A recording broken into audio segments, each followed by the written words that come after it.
بسم اللہ الرحمن الرحیم۔ السلام علیکم، ویلکم ٹو لبرا اسٹوری۔ اگر آپ میرے چینل پر نئے ہیں تو لبرا اسٹوری کو سبسکرائب کر کے بیل نوٹیفیکیشن آن کریں تاکہ آپ کو ملتی رہیں تمام ویڈیو اپڈیٹس۔ اب آپ مجھے لبرا اسٹوری فیس بک پہ بھی فالو کر سکتے ہیں۔ تو چلیے سنتے ہیں آج کی ایک اور سچی کہانی۔ تانیہ ایک بہت ہی معصوم اور کمسن لڑکی تھی جو کہ شہر کے سینٹرل جیل میں بند تھی۔ اس کا چہرہ بہت ہی خوبصورت جبکہ آنکھیں بجھی بجھی تھیں۔ میں نے اس سے پوچھا کہ یہاں کیسے آئی ہو؟ وہ ذرا جھجکی، لیکن میرے اندازے دوستانہ گفتگو کی وجہ سے اس کی جھجک ختم ہو گئی۔ میرے اصرار پر اس نے مجھے بتایا کہ میں نے جامپور کے ایک گاؤں میں پیدا ہوئی۔ میں 9 برس کی تھی جب میرا نکاح چچا زاد گلرخ سے کر دیا گیا۔ وہ 20 سال بڑا تھا مجھ سے۔ مجھے اس سے بہت ڈر لگتا تھا کیونکہ میں اس سے عمر میں بہت کم تھی اور وہ میری ذہنی حالت کو سمجھ نہ سکتا تھا۔ اس کے پاس ہر کام کی نا کو ہاں میں بدلنے کے لیے اپنی آنکھیں دکھانے کے سوا کوئی چارہ نہ تھا۔ ہوا یوں کہ جب زلیخا کا نکاح میرے بھائی سے ہوا تو وہ 16-17 سال کی تھی جبکہ میں 8-9 برس کی تھی۔ ہمارے چچا نے یہ شرط رکھی کہ بیٹی لوگے تو اپنی بیٹی دوگے۔ ابا تو ہر صورت اپنے بھائی کی بیٹی کو بہو بنانا چاہتے تھے۔ انہوں نے شرط منظور کر لی۔ مجھ چھوٹی سی 9 برس کی لڑکی کا نکاح اپنے بھتیجے گلرخ سے پڑھوا دیا اور بدلے میں زلیخا کو بہو بنا کر لے آئے۔ میں گلیوں میں بھاگتی اور گڑیوں سے کھیلتی ہوئی بچی تھی۔ بھلا مجھے شادی کے تقاضوں کا کیا علم ہوگا؟ جب میں چچی کے گھر آئی تو رونے لگی۔ چچی نے مجھے پیار کیا، دلاسا دیا اور کہنے لگی کہ آج تو میرے پاس رہ جا، کل تجھے میں تمہارے گھر لے جاؤں گی۔ مجھ ننھی منی بچی نے وہ رات دلہن بنے اپنی چچی کے پہلو میں گزاری۔ یہ تو ایک شرط تھی میرے چچا کی کہ مجھے رخصت کرنا پڑا، ورنہ میری عمر کہاں تھی ابھی رخصتی کی۔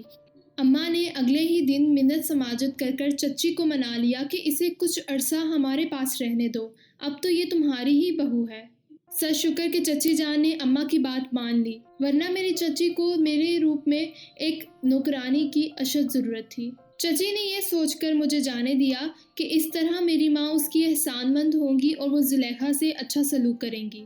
اور ہوا بھی ایسے۔ اماں کو بھی ایک باندی کی ضرورت تھی، لیکن اس کے بعد اماں نے اس کے ساتھ نرمی سے رویہ رکھا اور میں بابی کے ساتھ ہاتھ بٹانے لگی اور اسے آرام ملنے لگا۔ چچی نے گلرخ کو سمجھا دیا کہ ابھی وہ چھوٹی ہے، 1-2 سال میں رخصتی کر لیں گے۔ یہاں لا کر اگر اسے قید کیا تو وہ پریشان ہوگی اور گھبرائے گی، تمہیں بھی بے سکون کرے گی اور ہم بھی بے سکون رہیں گے۔ وہاں تیری بہن کے ساتھ کام کروا لیتی ہے تو میری بیٹی کو آرام مل جاتا ہے، اور ساس بھی اسی کی وجہ سے زلیخا پر مہربان رہتی ہے۔ 2 سال پلک جھپکتے گزر گئے۔ جب میں 12 سال کی ہونے والی تھی، میرے ساس سسر مجھے باقاعدہ رخصت کروا کے ساتھ لے گئے۔ میرا تو اب بھی سسرال میں جی نہ لگتا تھا، لیکن سب کہتے تھے کہ اب تم بڑی ہو گئی ہو، گھر تو بسانا ہے۔ میرے آ جانے کے بعد اماں نے تمام کام زلیخا کے سر پہ ڈال دیا۔ وہ اسے میکے بھی نہ آنے دیتی تھی۔ یہی بات چچی کو ناگوار گزرتی تھی۔ انہوں نے مجھ پر بھی سختی شروع کر دی۔ مجھ پر اور زلیخا پر سختیوں کا دور شروع ہو گیا۔ گویا یہ بدلے کی شادی نہ تھی، عذاب دینے کا مقابلہ تھا۔ میری اماں بھی زلیخا پر بہت ظلم کر رہی تھی۔ منہ اندھیرے اٹھنا، جانوروں کو چارہ ڈالنا، دودھ دھونا، آٹا گوندنا، سب کا ناشتہ بنانا، چھوٹے بچوں کو سنبھالنا اور ایسے ہی بہت سے کام صبح سے لے کے شام تک وہ لگی رہتی تھی، لیکن کام تھے کہ ختم نہ ہوتے تھے۔ اس پر شوہر کی جھڑکیاں اور ساس کے تانے الگ تھے۔ جب میری ساس کو ماں کی یہ تمام حرکتیں پتہ چلتی تو وہ بھی جوتا اٹھا لیتی اور مجھے دبکا دیتی کہ گھر کے تمام کام میں خود اکیلی کروں۔ 12 برس کی بچی بچی ہی ہوتی ہے، لیکن میں ان کے لیے اب بڑی تھی۔ اماں کا گھر پاس تھا لیکن ساس جانے نہ دیتی تھی، کیونکہ میری اماں بھی زلیخا کو بغیر اجازت آنے نہ دیتی تھی۔ جب میں وہاں تھی تو بھابھی بھائی کے ساتھ بہت خوش تھی، لیکن اب میں نہیں جانتی تھی کہ وہ بھائی کے ساتھ خوش ہیں یا نہیں۔ لیکن میں اگر اپنے بارے میں بولوں تو خوشی جیسے مجھ سے روٹھ ہی گئی تھی۔ بھلا 11-12 سال کی لڑکی اپنا گھر چھوڑ کر کسی اور کے گھر میں کیسے خوش رہ سکتی ہے؟ رفتہ رفتہ چچی کا نرم دل پتھر سا ہو گیا۔ انہیں ذرا بھی مجھ پر ترس نہ آتا تھا۔ وہ مجھ سے اتنا کام لیتی تھی کہ میں چلاتی تھی۔ دھوپ میں وہ پورے کنبے کی روٹیاں بناتے بناتے بعض اوقات بے ہوش ہو جاتی۔ وہ ایسا اس لیے کرتی تھی کیونکہ میرے ہی گھر میں میری ماں ان کی بیٹی کے ساتھ ایسی ہی سختیاں کر رہی تھی۔ देहात की औरतों की ज़िंदगी आज के जदीद दौर में भी सदियों पुरानी मशक्क़त भरी ज़िंदगी ही है। शहर की औरतें अगर एक दिन उन जैसा गुजार लें तो उनके पसीने छूट जाएं। देहातों में अभी भी बहुओं से वैसा ही काम लिया जाता है जैसे हाकरू के कैंपों में अगवाशुदा अफराद उनकी सख्तियाँ और ज़्यादतियाँ झेलते हैं। मैं अपने चचा की बहू थी, लेकिन उनके घर में इसलिए खुश ना थी कि उनकी बेटी भी हमारे घर में सुखी ना थी। इन हालात से छुटकारा पाने के लिए मैंने घर से भागना शुरू कर दिया। मैं घर से भागकर अम्मा के घर जाके छुप जाती तो मेरी सास आके अम्मा से मुतालबा करती, या तो अपनी बेटी रख लो और हमारी बेटी दे दो। लेकिन माँ जुलेखा को अब कैसे वापस करती जबकि वो 3 बच्चों की माँ बन चुकी थी और मेरे शौहर को एक दिन भी मेके मेरा रहना नागवार गुजरता था, जबकि मैं शादी की रफाकतों से नफरत करती थी। ये अजाब सहते मेरी हालत ख़राब हो रही थी। मैं उस माहौल में रह रही थी जहाँ पे औरतों को जानवर समझा जाता था। शादी की रफाकतों को सहते सहते मैं उम्मीद से तो हो गई, एक बेटे को तो जन्म दे दिया, लेकिन उसको संभालना अब मेरे लिए मुश्किल था। दिन को तो सास उसे संभाल लेती, लेकिन रात को मेरे हवाले कर देती और रात को बच्चा रोता, कई बार उठता और मुझ पर नींद का गलबा तारी हो जाता। गुलरुख नींद में गुस्से से उठता तो मुझ सोई के बालों से पकड़कर उठाता।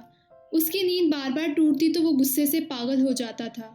आधी रात को वो मुझे मार पीट कर रख देता, कहता बच्चे को चुप करवा, उसे भूख लगी है, उसे दूध पिला। ऐसे हालात में कोई मर्द कैसे खुश रह सकता है? तो गुलरुख ने अपनी नासूदगी का हल तलाश कर लिया। घावों की एक अल्लड़ मुर्तियार से उसने दोस्ती की पींगे उड़ा ली।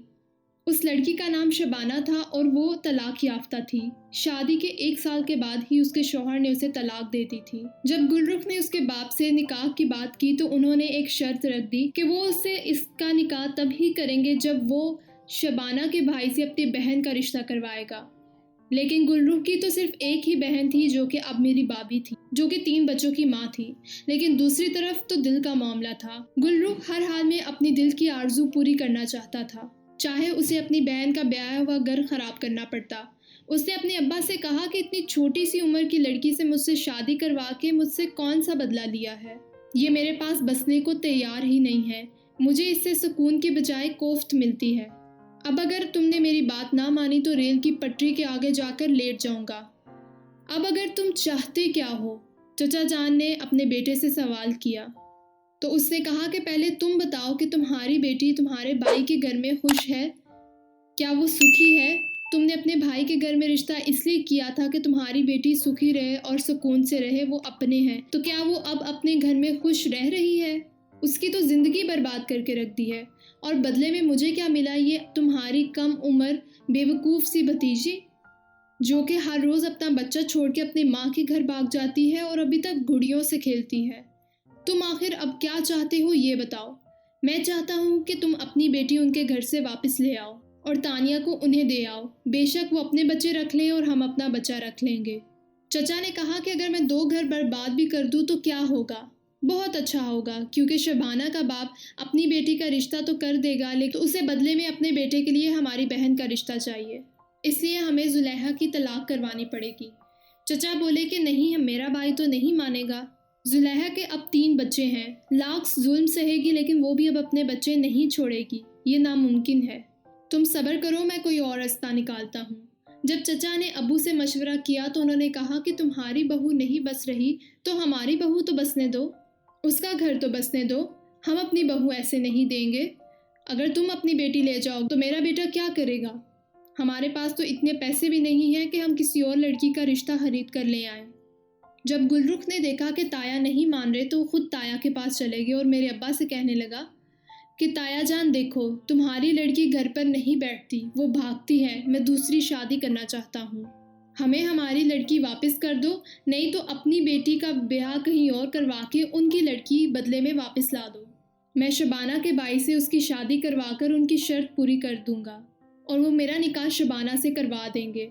करीबी रिश्तेदारी थी। मेरा बाप अपने भाई से झगड़ा नहीं करना चाहता था और मेरे अब्बा जी मान गए। उन्होंने कहा कि तुम तानिया को तलाक दो, मैं उसकी कहीं और शादी करवा कर इसके बदले में दूसरी लड़की लाकर शबाना के बाप की शर्त पूरी कर दूंगा।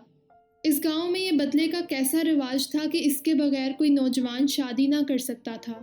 अगर बदले का रिश्ता मौजूद ना होता तो बदले की शर्त पूरी करने के लिए रकम या ज़मीन देनी पड़ती। मेरे चचा और अब्बा के पास तो पैसा था ना, इसलिए औलाद की कुर्बानी तो देनी पड़ती है, और बेटों के मुकाबले में बेटियों की कुर्बानी देना एक बाप के लिए आसान काम था। अब्बा और चचा की रजामंदी से तानिया को तलाक हो गई और ये तय हुआ कि साथ वाले गांव में तानिया की किसी लड़के से शादी करवा के इसके इवज़ 1 लाख रुपया लेके शबाना के बाप को दे दिया जाएगा, ताकि वो उस रकम से अपने बेटे के लिए किसी लड़की का रिश्ता खरीद कर उसका घर बसा सकें। ये तमाम बातें जब शबाना और उसके बाप के सामने रखी गईं तो इतनी बड़ी रकम देके उनकी तो राल टपकने लगी और उन्होंने कहा कि हमें कोई एतराज़ नहीं है, आप 1 लाख के इवज़ शबाना का निकाह गुलरुख से करवा लें, हम आपकी दी हुई रकम से अपने बेटे का रिश्ता देख लेंगे। जब तानिया ने सुना कि उसके दाम लगाकर उसे साथ वाले गांव में बेचा जा रहा है, वो बहुत परेशान हुई, तमाम रात सोचती रही। वो लाख छोटी सही लेकिन एक माँ तो थी, और उसका बाप और चचा उसकी औलाद को उससे अलग करके अजनबी लोगों के सुपुर्द कर रहे थे, जिनसे ना वो कभी मिली थी ना उन्हें देखा था। शादी वट्टे सट्टे की हो तो मैके और ससुराल का नाता जुड़ा रहता है, लेकिन ये तो रकम के इवज़ निकाह था, गोया वो अपने मैके वालों के लिए मर गई थी। वो इसे मार देते या इसे बेच देते, अब वो कुछ ना कर सकती थी। अपनों तक रसाई के तमाम रास्ते बंद हो रहे थे। उस रात उसने अजीबोगरीब फैसला खुद कर लिया। अपने बच्चे को सीने से लगाए वो रात के पहर घर से निकल गई। वो नहीं जानती थी कि उसकी मंजिल कहाँ है, बस चले जा रही थी। उसके ज़हन में सिर्फ ये था कि वो सुबह तक शहर पहुंच जाएगी और शहर में किसी शहरी को अपनी दास्तान बताकर उससे मदद तलब करेगी। उसने ये भी सुन रखा था कि शहर दारुल इनाम नाम की एक जगह भी है जहाँ पे मजलूम और मस्कीन लड़कियों को पनाह दी जाती है। अभी उसने 1 मील का रास्ता भी न तय किया था कि उसने अपने पीछे लोगों के दौड़ने की आवाज़ें सुनी। उसे मालूम था कि ये चचा, अब्बा, गुलरुख और उसका भाई है। गुलरुख को मालूम हो गया था कि वो रात को घर से निकली है। उसने बहुत तगोदोगी दौड़ने की कोशिश भी की, लेकिन एक मासूम बेचारी लड़की कहाँ तक भाग सकती है। वो एक ऐसी दहशत ज़दा हिरनी थी कि जिसके पाँव जख्मी थे और ताकत जवाब दे गई थी। एक जगह उसका पाँव पत्थर से टकराया तो वो लड़खड़ा कर गिर गई। बच्चा उसके हाथ से छूटकर ज़मीन पर गिर गया। उसने खुद को संभालना चाहा कि बच्चे को उठा सके, लेकिन इतने में ही कुत्तों का झुंड उसके पास आ गया। वो उठकर भागने लगी, लेकिन बच्चे को ना उठा सकी कि खूनहार कुत्ते उस वक्त उसके पास आ चुके थे। उन कुत्तों ने बच्चे की बू सूंघ ली थी। वो उस लड़की को छोड़कर उस पर झपटने लगे। वो उस वक्त खुद को बचाती अपने बच्चे, उसके दिल की क्या हालत थी। वो उन कुत्तों को परे करती भी तो कैसे। उसके पास ना कोई लाठी थी ना कोई औजार। पीछे भागने वालों की आवाज़ अब करीब से आने लगी थी। वो आए और उन्होंने कुत्तों को लाठियों से मारा और उसे वहाँ से निकलने का मौका मिल गया। चादर को देखकर उन्हें लगा कि तानिया गिर गई है और कुत्ते उसे बम्बो रहे हैं, लेकिन वो उसके लखते जिगर को बम्बो रहे थे। उसे ना मालूम था कि अब वहाँ पे क्या हुआ।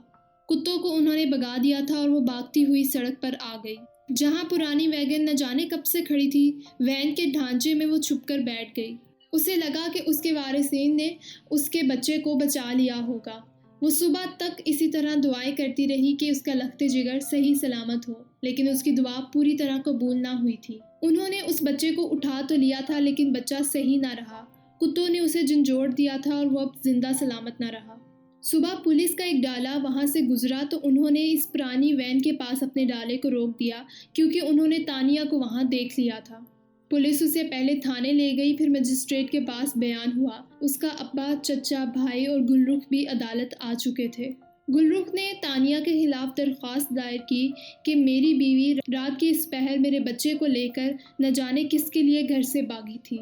बच्चे को उसने जंगल में फेंक दिया और कुत्तों ने उसको झंझोड़ कर उसकी जान ले ली। ये मेरी बच्चे की कातिला है। बस इसी जुर्म में वो जेल में थी। ये कहानी सुनाकर उसने मुझसे कहा कि बाजी, आप बताएं, कोई माँ अपने बच्चे की कातिला हो सकती है? मैं तो घर से उसे लेकर भागी ही इसलिए थी क्योंकि मैं अपने बच्चे से जुदा ना होना चाहती थी। उसकी जुदाई मेरे लिए बहुत नागवार थी। तानिया की ज़ुबानी उसकी ये कहानी सुनकर मैं बहुत अफसरदा थी। बाद में क्या हुआ, वो रिहा हुई या उसे सज़ा हुई, मैं नहीं जानती, लेकिन मुझे एक ऐसी कहानी मिल गई थी जिसमें वो लोग अपना चेहरा देख सकते हैं जो आज भी देहातों में अपने बेटों की खुशियाँ पूरी करने के लिए अपनी बेटियों की खुशियों की कुर्बानी दे देते हैं। जो आज भी बदले की रस्म को रवाज देते हुए औरत को एक बिकने वाली शय समझते हैं, जो आज भी मासूम बच्चियों को बालिग होने से पहले ही बिहा देते हैं। काश हमारे देहातों में इल्म की रोशनी फैल जाए और जहालत के अंधेरे ख़त्म हो जाएं, और औरत को भेड़ बकरी समझने की बजाय उसका खोया हुआ मकाम और इज़्ज़त उसे मिल जाए। अगर आपको आज की ये मेरी वीडियो पसंद आई हो तो अपने प्यारों से ज़रूर शेयर करिएगा। शुक्रिया।